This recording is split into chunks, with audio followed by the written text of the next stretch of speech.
Oi pessoal, boa noite, tudo bem com vocês? Hoje a gente vai desmitificar aqui dois temas que a gente acaba tendo medo, mas eu prometo que depois dessa aula vocês vão entender e nunca mais vocês vão errar. A gente vai discutir um pouquinho aqui sobre síndrome nefrítica e síndrome nefrótica no Revalida. Eu trouxe, gente, os pontos chaves para a gente poder diagnosticar uma da outra, tá? Diferenciar elas ali no nosso caso clínico, tá? Então vamos lá, primeiro passo. Como que eu vou desconfiar se eu estou perante de uma síndrome nefrótica ou síndrome nefrítica? Gente, isso daqui é muito importante. Por quê? Porque eu identificando qual grupo pertence, depois eu vou só verificar qual é a doença que eles estão trazendo as alternativas. E, gente, pasmem, geralmente eles acabam colocando o quê? Um diagnóstico de síndrome nefrítica, por exemplo, e nas alternativas tem 3 alternativas de síndrome nefrótica e uma de síndrome nefrítica. Ou seja, se você já consegue identificar ali qual é qual de qual grupo, a gente já marcaria ali logo de cara, só por saber a classificação. Então, por isso que eu trouxe esse slide aqui, que eu acho que é super importante pra gente dar uma discutida.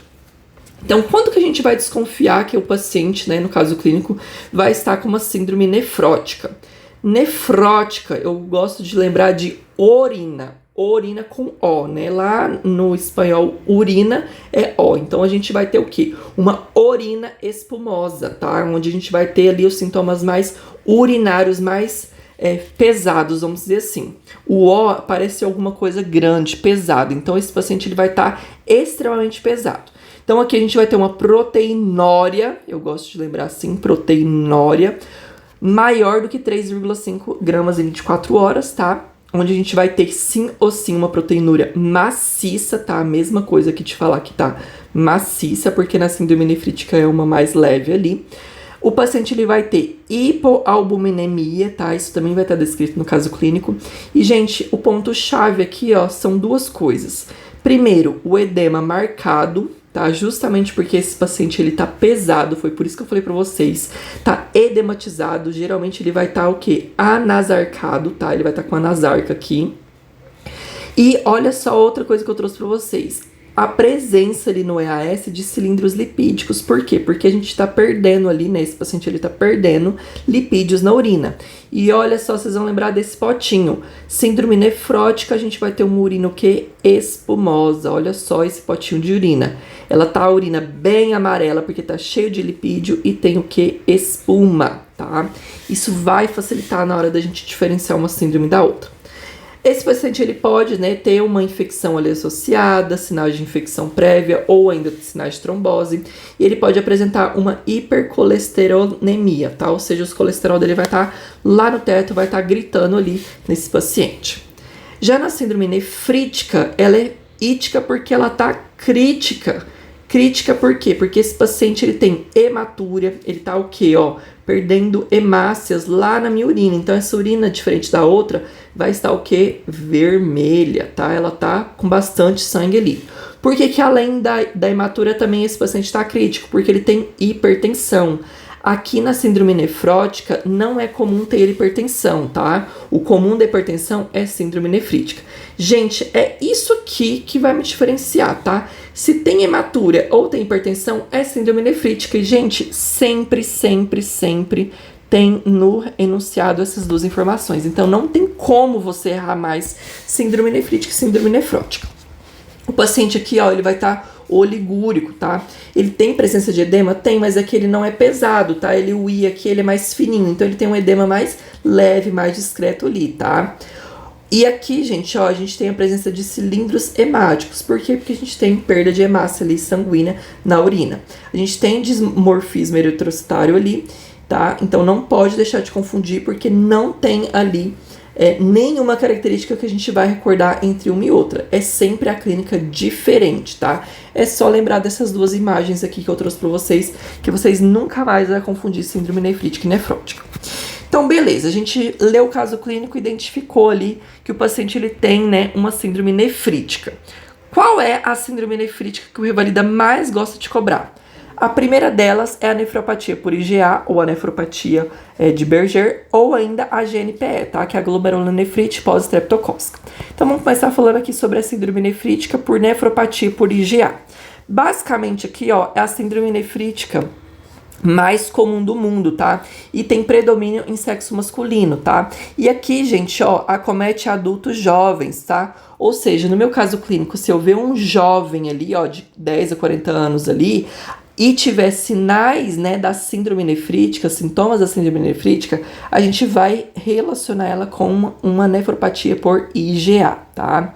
A gente vai ter, né, a hematúria microscópica com proteinúria subnefrótica e olha só, ela não vai ter consumo de complemento, ou seja, ela não vai ativar meu C3 e meu C4 lá, tá? As minhas vias de defesa do meu sistema inato lá. Por quê? Porque é isso que vai me diferenciar a nefropatia por IgA de quem? Olha só, de uma GNPE, tá? E olha só, aqui o diagnóstico é feito por uma biópsia renal ali com imunofluorescência aqui, onde a gente vai ter predomínio de IgA no mesângio ali do meu glomérulo, tá? Então, isso pode cair no revalida também, tá? O tratamento, basicamente, a gente vai ter que fazer suporte ali com o IEC-BRA, porque esse paciente, ele tá, né, com uma hipertensão e tá lesionando o rim ali, tá? Por isso que tá tendo hematúria ali, uma proteinúria subnefrótica. E a gente vai ter que dar para esse paciente corticoide apenas em casos graves, tá? Ou seja, ele vai vir, né, um paciente que realmente esteja com um sinal mais grave ali pra gente pensar em fazer um corticoide, tá? Basicamente, se não falar que ele tá grave, a gente só vai fazer antihipertensivo ali com IECA ou BRA para esse paciente com nefropatia por IgA ou nefropatia de Berger, tá? Falando agora sobre a GNPE, gente. Gente, a GNPE é pós-streptocócica, ou seja, a gente tem ali a infecção por Streptococcus pyogenes, tá? É uma sequela tardia, ou seja, depois que ele teve uma infecção pelo pyogenes ali, ele pode ter a desenvoltura aqui de uma GNPE. E, gente, não é todas as cepas, né? É apenas as cepas ali realmente que possam dar ali a toxina para desenvolver a GNPE. Não são todos, não, tá? Assim, a mesma coisa lá para nossa febre reumática, tá? Então, aqui, algumas cepas são nefrogênicas, tá? Do Streptococcus do grupo A aqui, que é o beta-hemolítico. A faixa etária, a gente já vai ser mais infantil, ó, de 6 a 12 anos, e o predomínio também no sexo masculino, tá? Basicamente faz o quê? O mimetismo ali entre as frações de Streptococcus com alguns elementos das estruturas renais. Ou seja, basicamente, essas cepas nefrogênicas vão ser confundidas ali com o quê? Com estruturas renais. Então, ela vai se depositar lá nos meus glomérulos como se fosse ali realmente parte do meu glomérulo. Mas ela não é um corpo, um antígeno, na verdade, estranho para o meu glomérulo ali. Então, consequentemente, vai fazer, né, esse paciente desenvolva ali uma síndrome nefrítica, tá? A clínica do meu paciente sempre vai ter que ter tido ali, ó, um antecedente de infecção de vias aéreas superiores ou de pele. Se for por IVAS, geralmente a GNPE vai acontecer de 1 a 3 semanas depois, e se for uma infecção de pele ali, a gente vai ter uma GNPE após 3 semanas, de 3 a 6 ali, tá? O paciente, ele vai ter um edema periorbitário, tá? E membros inferiores ali. Ele vai ter hipertensão e hematúria por causa dessa lesão renal ali, tá? E, gente, aqui é muito importante a gente lembrar. Laboratórios na GNPE são importantes para o diagnóstico, tá? Então a gente tem que verificar ali o quê? O principal deles, o aslo positivos, tá? Porque a gente tem que ter realmente comprovadamente essa infecção ali anterior por piógenes, tá? E outra coisa extremamente importante, que é obrigatório ter o C3 ali e o CH50 reduzidos, principalmente o C3. Então, na prova vai ter queda dos meus complementos, tá? A gente pode ter anti-DNAs ali B, só que ele não é obrigatório, tá? O que é obrigatório é só o consumo de C3 e o aslo documentado. A gente tem que fazer ali, tá? Um hemograma com hemodiluição pra gente poder verificar como que tá, né? Essas células ali hemáticas do meu paciente. A gente vai ter que pedir, né, as provas de função renal ali. E a gente só vai fazer biópsia se tiver uma piora progressiva ou uma hematúria ali macropersistente. Então, o diagnóstico da GNPE não é através de biópsia. A biópsia é apenas depois que eu instaurei o meu tratamento e não teve melhora clínica depois de 2 a 8 semanas, tá? E aí, nesse caso, a gente poderia fazer a biópsia, tá? Se tiver melhora, a gente não precisa fazer biópsia. O tratamento, basicamente, a gente vai ter que internar esse paciente se tiver critérios para gravidade, tá? A A gente vai ter que monitorizar, vai ter que fazer restrição hídrica nesse paciente, restrição de sódio e proteínas também, porque senão vai acabar lesionando ainda mais os meus glomérulos ali. E a gente vai ter que fazer o quê? Antibiótico com o quê? Penicilina benzatina, dose única ali intramuscular, dependendo do quilo do meu paciente, né? Se for menores ali de 20 quilos, a gente faz 600 mil unidades, maiores do que 20, a gente acaba optando por 1.200.000 unidades. E se o paciente que optar realmente por fazer via oral, a gente pode dar amoxicilina por 10 dias.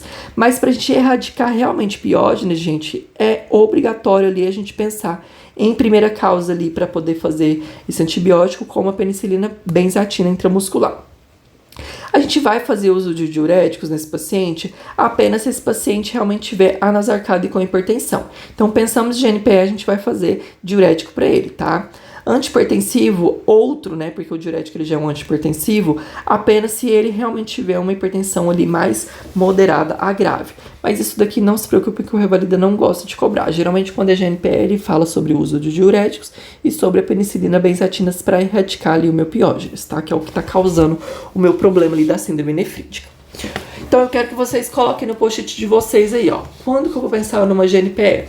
Quando eu tiver uma síndrome nefrítica, ou seja, com hematúria e hipertensão, tiver consumo do meu C3 ali, C4, e no caso clínico vai ter ali, ó, uma infecção, tá, propriamente dita, de vias aéreas superiores ou ainda de pele, tá, como um antecedente ali, e tem que sempre estar positivo, documentado ali o ASLO positivo, pra gente pensar que realmente esse paciente, ele tem, né, ele teve, aliás, uma infecção ali por piógenes, tá. Por último, da síndrome nefrítica que eu queria discutir com vocês é sobre a glomerulonefrite membrana proliferativa. Nesse caso aqui, gente, a gente vai pensar mais nos pacientes jovens e idosos, tá? Diferente dos anteriores, que a gente tinha pensado mais em pacientes mais jovens e principalmente na criança na GNPE. Aqui falou em idoso, a gente vai pensar na membrana proliferativa.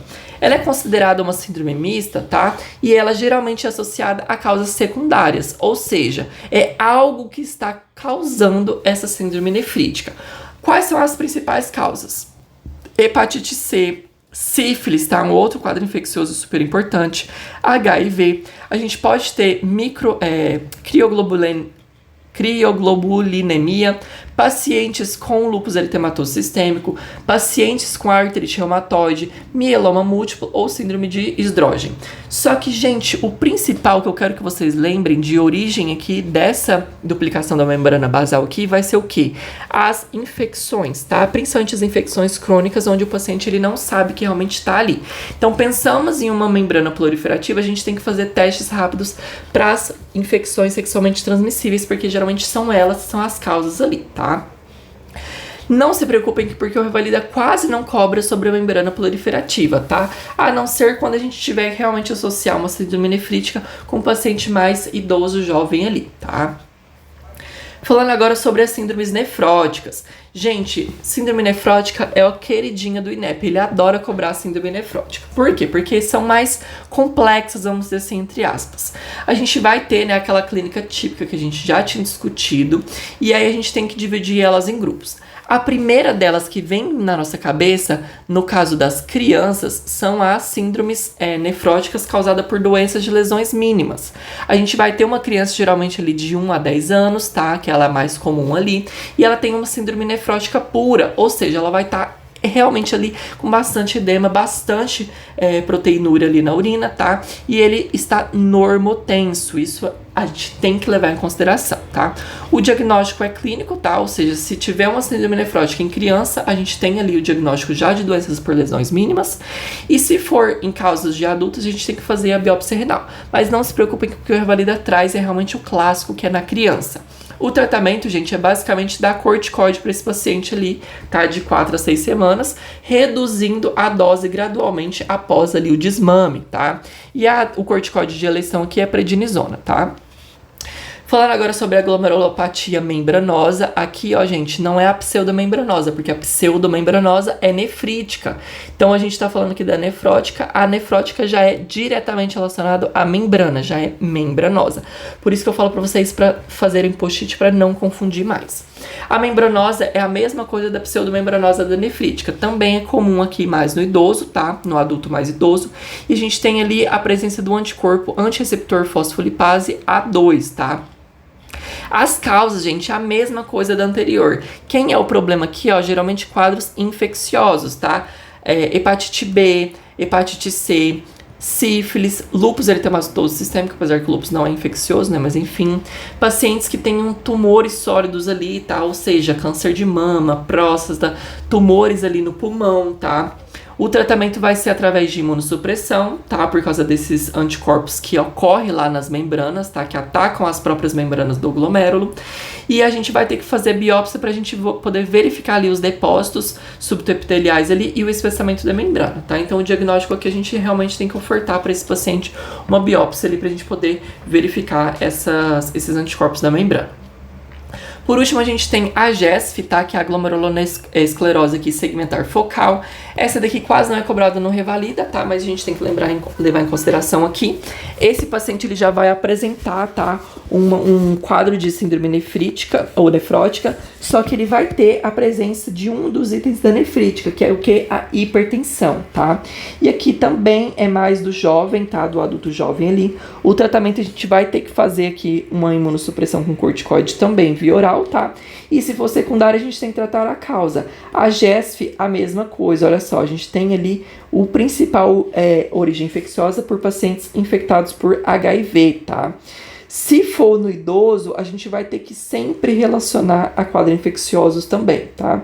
Paciente diabético, hipertenso, pacientes com obesidade, pacientes que tenham infecção por parvovírus B19 aqui, ou pacientes que fazem uso, tá, de algumas drogas, por exemplo, heroína ou interferon, tá, alfa-1 interferon.